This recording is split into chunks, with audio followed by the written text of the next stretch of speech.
हर समय वर्तमान में रहना और कुछ नहीं सोचना। मन तब तक ही है जब तक विचार है। जब विचार ही नहीं रहेंगे तो मन भी गायब हो जाएगा। जब मन ही नहीं रहेगा तभी तुम अपने आप को अच्छे से जान पाओगे। असल में हमें अपने वास्तविक रूप को जानने के लिए कोई अन्य साधना करने की आवश्यकता नहीं है। हम जो कुछ भी कर रहे हैं बस उसमें हमें पूरी तरह से खो जाने की जरूरत है। अपने काम में इस कदर से लीन हो जाओ कि आपका काम ही ध्यान बन जाए। एक बार चीन के एक हिस्से में बहुत बड़ा मठ था, जहां लगभग 500 भिक्षु रहते थे। वो सभी अपने गुरु के मार्गदर्शन में खुद को जानने का अभ्यास कर रहे थे। एक दिन एक लड़का उस मठ में शिष्य बनने के लिए आया। उसने मास्टर से कहा, मास्टर मैं खुद को जानना चाहता हूँ। मैं सच की तलाश कर रहा हूँ। मैं पता लगाना चाहता हूँ कि सच क्या है। मास्टर ने उसकी ओर देखा और कहा कि अगर तुम सच जानना चाहते हो तो तुम्हें अपना पूरा जीवन दांव पर लगाना होगा। सच को जानने में तुम्हारा पूरा जीवन लग सकता है, फिर भी इस बात की गारंटी नहीं है कि तुम्हें इस जीवन काल में सच का पता लगेगा या नहीं। क्या तुम इसके लिए तैयार हो? शिष्य ने कहा, मास्टर मैं यहाँ पीछे मुड़ने के लिए नहीं आया हूँ, मैं इसके लिए तैयार हूँ। गुरु ने कहा, अगर ऐसा है तुम एक काम करो, इस मठ में 500 भिक्षु है, तुम उनके लिए चावल कूटने का काम करो। बस सुबह से शाम तक चावल कूटने का ही काम करो, और जब तुम थक जाओ तो सोने चले जाओ। फिर अगली सुबह उठकर चावल को कूटना शुरू कर दो। इसके अलावा कुछ और मत करना, किसी और चीज के बारे में मत सोचना, बस इस रास्ते पर चलते रहना और दोबारा मेरे पास मत आना। जरूरत पड़ने पर मैं खुद तुम्हारे पास आऊंगा। उस लड़के ने गुरु के आदेश का पालन करते हुए चावल कूटना शुरू कर दिया। उस मठ में 500 शिष्य थे। उन सभी को समय समय पर भोजन की आवश्यकता पड़ती थी, इसीलिए वो बहुत जल्दी उठ जाता था और रात को देर तक चावल कूटता रहता था। जब वो थक जाता तो उसी कमरे में सो जाता था जहां वो चावल कूटता था। वो किसी से बात नहीं करता था और ना ही कोई उससे बात करने के लिए उसके पास आता था। कुछ महीनों तक चावल कूटते हुए उसके मन में पुराने विचार आते रहे, लेकिन उन विचारों को कोई नया विषय नहीं मिला, तो वो अपने आप ही मिट गए। धीरे धीरे उसके मन में विचार कम होने लगे। कुछ सालों के बाद तो वो अपना नाम तक ही भूल गया। वो हमेशा चुप रहता और विचारहीन अवस्था में बस चावल कूटता रहता। उसने ना तो कभी ध्यान किया था और ना कभी शास्त्र पढ़ा था। मठ के बाकी शिष्य उसे मूर्ख समझते थे। ऐसा करते हुए 12 साल बीत गए। 12 साल बाद एक दिन मास्टर ने घोषणा की, अब मेरा आखिरी समय आ रहा है और मुझे अपना उत्तराधिकारी चुनना है जो मेरे बाद मठ का मुखिया होगा। इसीलिए मेरा कोई भी शिष्य है जिसे लगता है कि उसे आत्म साक्षात्कार हो गया है और उसने खुद को जान लिया है, तो रात को मेरे दरवाजे के पास आकर इस दीवार पर कुछ पंक्तियां लिखे जिसमें उसकी जिंदगी का सारा अनुभव समाया हो।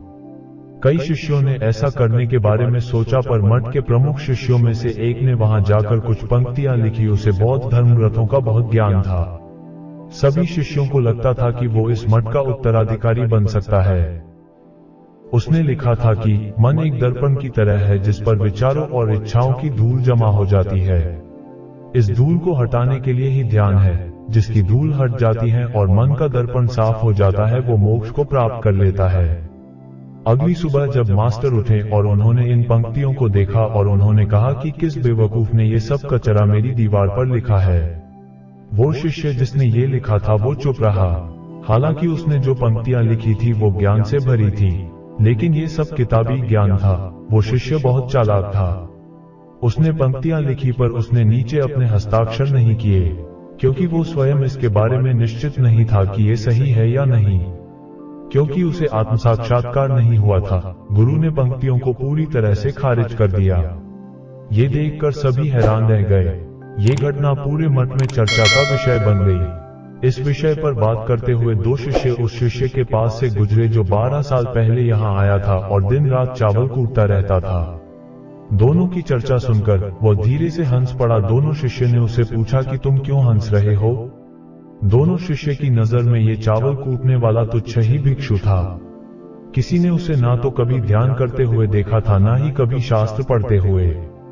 हर कोई उसे मूर्ख समझता था जो बस चावल को ही जानता था। उस मठ में बहुत बड़े बड़े विद्वान थे, लेकिन उस चावल कूटने वाले को किसी से कोई मतलब नहीं था। इसीलिए वो दोनों शिष्य उसे मुस्कुराता हुआ देखकर चकित रह गए। उन्होंने उन्होंने फिर उससे पूछा कि तुम क्यों हंस रहे हो? उसने जवाब दिया, मैं इसलिए हंसा कि मास्टर सही बोल रहे हैं। ये सब पंक्तियां कचरा है, इन पंक्तियों का कोई मूल्य नहीं है। वो दोनों शिष्य चौंक गए। उन्होंने उसे पूछा कि क्या तुम ऐसी पंक्तियां लिख सकते हो जो इससे भी बेहतर हो? चावल पीसने वाले ने जवाब दिया, नहीं, क्योंकि मैं अनपढ़ हूं। लेकिन हाँ, मैं कुछ पंक्तियां कह सकता हूं। अगर तुमने उन पंक्तियों को तुम लिख सकते हो तो मैं तुम्हारे साथ जाने के लिए तैयार हूं। उन दोनों शिष्यों ने कहा, ठीक है। वे मास्टर के कमरे के पास गए और चावल कूटने वाले ने कुछ पंक्तियां बोली और दूसरे शिष्य ने उस दीवार पर लिख दिया और उन पंक्तियों के नीचे लिख दिया कि चावल कूटने वाला। उन्हें लगा कि मास्टर इस पर भी गुस्सा करेंगे। जो पंक्तियां उसने लिखने के लिए कहा था बहुत अद्भुत थी और वो पंक्तियां थी, मन तो बस एक भ्रम है, ना तो मन है, ना ही मन का कोई दर्पण है, और जब मन ही नहीं है तो धूल कहाँ ठहरेगी। जो ये जानता है वो सच को जान गया। जब गुरु ने ये पंक्तियां देखी तो वे आधी रात को उठे और चावल कूटने वाले के पास गए।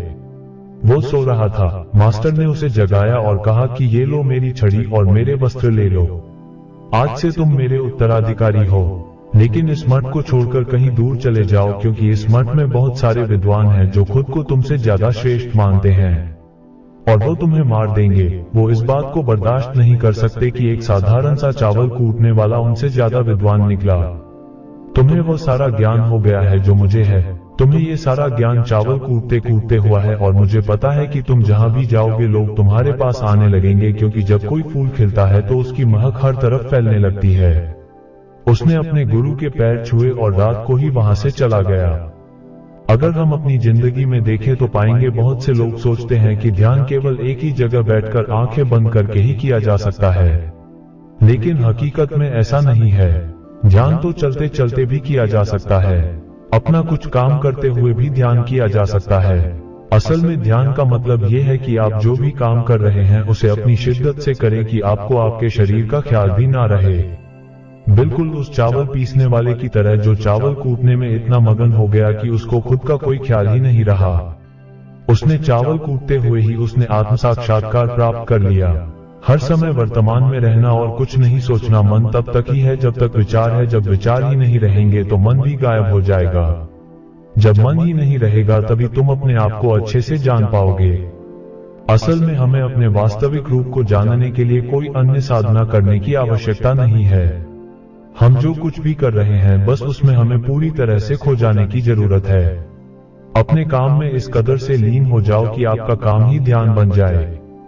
आपको ये कहानी कैसी लगी हमें कमेंट बॉक्स में जरूर बताएं। अगर यह कहानी आपको पसंद आई है तो इसे यार दोस्तों के साथ साझा करें तथा ऐसी ही प्रेरणादायक कहानी सुनने के लिए चैनल को अभी सब्सक्राइब करें और बेल आइकन को ऑल पर प्रेस कर लीजिए।